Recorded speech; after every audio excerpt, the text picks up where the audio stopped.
welcome to another delicious episode of Clayton's Creations. Today I got a banger for you. We're about to take us a trip down to New Orleans and hit a Cajun favorite, crawfish étouffée. And we're gonna throw some shrimp and sausage in that thing too, just to kick it up another notch. And when I tell you guys, anybody that knows, anytime you go down to the bayou, you're gonna be dealing with some intensely delicious flavors that are absolutely undeniable. And that's what we got for you today. A straight banger. So if you're new around here, stay true around here and go ahead and lock it in with the subscribe button down below so you don't miss any of the deliciousness we have over here on Clayton's Creation. With that being said, les le bon temps rouler. For those of you who are unaware, that means let the good times roll. So let's get into it. And the most important part of any recipe is mise en place. That means getting everything in its place. So we're going to start with our seasonings: garlic powder, black pepper, Lowry's, some cayenne, some ground thyme. There's our oil in the back, a little bit of tomato paste, some stock, and onion powder. Our trinity, we got peppers, onions, and celery, along with some green onions. You can't see the crushed tomatoes back there, but they will make an appearance. There's flour for our roux. And then here's our crawfish tails. And yes, guys, they're frozen, but trust me, they'll be perfect in this recipe. And here's some shrimp. And our andouille is hiding back there, tucked away. It's a little stage shy. But those are ingredients, so let's get to it. So we're going to get our Dutch oven up, put some oil in there. We're going to start by building flavors right off the jump, all right? So once we get that oil in there on the bottom of that pan, we're going to put our sauces into, trust the process, guys, a cold pan, all right? So we're going to let this slowly heat up so we can render all of that delicious flavor out of that andouille. You see it starting to seep out into the pan? We're going to use that to help build the flavor of this étouffée. Flavor on flavor on flavor is important over here, guys. So we're building. Every minute the pot is on the stove, we are building flavor, and it's going to pay off in the end. Trust the process. We are not in a rush over here, guys, so take your time. Do not want to rush this. Just make sure you stir and stir as this sausage browns up, and you render out all that deliciousness into the bottom of the pot. You see how it's building? You see it? I know you guys see it. I wish you could smell the flavors I have going in the house right now. And it's just the sausage. We're just beginning, and it's already smelling immaculate in the kitchen. But just wait. Once we have the sausage away, we're going to click all the sausage out of the pot along with those pan drippings, set those aside, and they will come back later. We're going to put some more oil in our Dutch oven along with our flour, equal parts. And we're going to mix that flour in well. And this is the part where we're going to build this roux, guys. So patience is going to be key. Because if you mess up here, throw the whole batch out. You cannot proceed with a burnt roux because everything will taste burnt. So take your time. We're going to get rid of that whisk, get our spoon in there, and we're going to stir. Get ready to give your arms a workout because you will be stirring for the duration of creating this roux. And it's light brown right now, like a caramel color. We're looking for a peanut butter roux. Okay? We're not going as dark as you would for a gumbo. Étouffée is a little lighter. So just watch it. Take your time. Keep it over a medium heat. And just stir and stir to make sure it doesn't burn. All right? You can see it getting a little hotter right there. See those bubbles building up? That means we're getting closer to where we want to be. Just watch it and stir. Watch it and stir, as you see me doing in the video. And I'm begging you guys, please do not walk away from this pot, because just like that, you will have the peanut butter roux you're looking for, and you can proceed with the rest of this recipe. But before you add that trinity in, please remove it from the heat, because this is very hot, guys. There's lots of water in these veggies, and you see all that steam we got producing right there? You do not want to burn from this. So be careful. I repeat, be careful. All right, mix those veggies in. We're going to mix them and mix them and mix them until our roux starts to cool down and everything will start to thicken a little bit. You'll see here in a minute what I mean.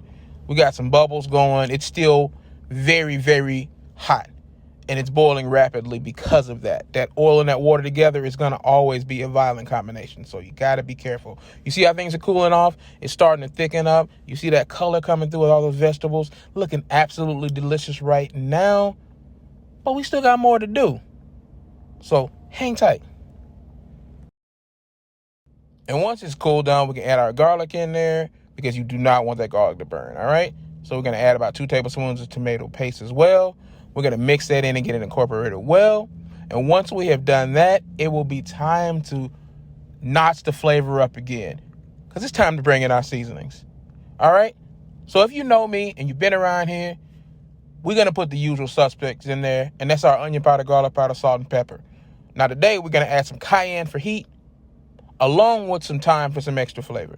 Now, you can use fresh herbs always, but in this case, the jarred stuff is just as good. So get that in there, season it well, and then we're going to bring in some more veggies with these crushed tomatoes. Pour those in, about 14 ounces. Mix it in well. You're going to see this start to thicken rapidly, all right? Don't be scared. We should be here, all right? Once it gets thick like that, we're going to bring in that stock you saw earlier, and we're going to thin this thing back out. All right? Let's mix some more. And now it's stock time. Pour in little by little. Mix it in. Mix it in. You might use about 2 to 3 cups of this. Depends on how much you have in your pot already before you start pouring it in. But just judge it by your eyeball.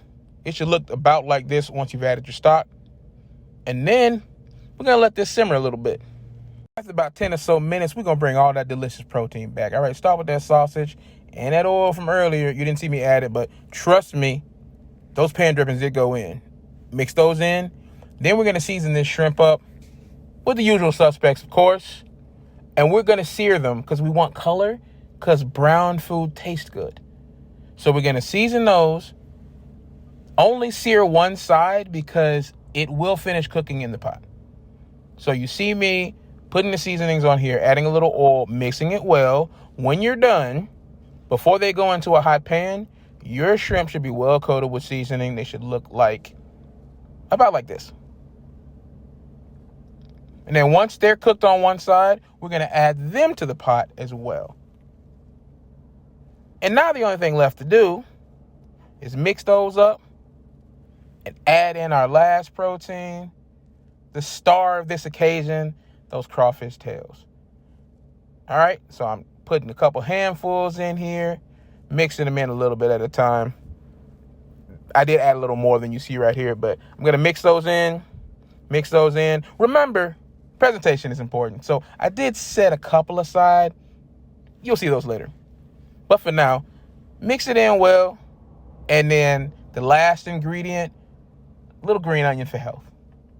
All right? So get that green onion. I have no idea why I used my hand to sprinkle these in instead of just dumping everything on the plate in there. But let's just act like you saw me dump them all in at one time to save myself some time. And then mix those up. And then, guys, we're going to let that simmer a little longer to let all those flavors meld together. And look, guys, I'm not going to question your intelligence. I know you know how to cook rice. So you're not going to see me do that here. But you will get to see me plate. But before that, let's get in close for a little tantalizing B-roll. And B-roll is so delicious that you can almost smell it through the screen. Right, guys? I mean, look at this plate. Doesn't it look so delicious? Wait, don't answer that. I already know what you're going to say. I wish you guys could taste this right now. Oh, wait, you can. Go get the ingredients and let's get to it. So there you have it, guys. Another delicious recipe for the record books. If you made this part of the video, please feel free to tap in down below and leave me a blue heart in the comment section. Just let me know you're here with me. Also, leave me a comment to let me know what you like, loved, or felt indifferent about this video. Your opinion matters. After all, I'm here for you. I want to cook what you want to eat. So if you have any recipe suggestions, you can drop those down below as well.